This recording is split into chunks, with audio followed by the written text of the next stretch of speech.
Hello guys, welcome to a brand new video on daily tutorials. In today's video, I'm going to teach you some easy steps on how you can log in to the Crunchyroll app.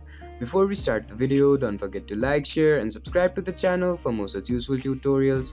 Without further ado, let's move on to the video.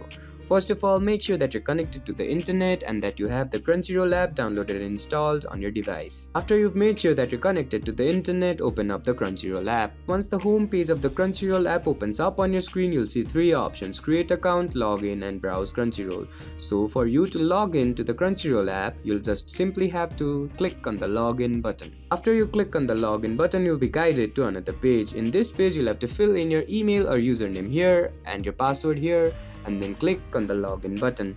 Once you click on the login button and if you have filled in those credentials correctly, you'll be automatically logged into the Crunchyroll app. I hope this video helped you to log into the Crunchyroll app. Don't forget to like, share and subscribe to the channel for more such useful tutorials. Thank you for watching.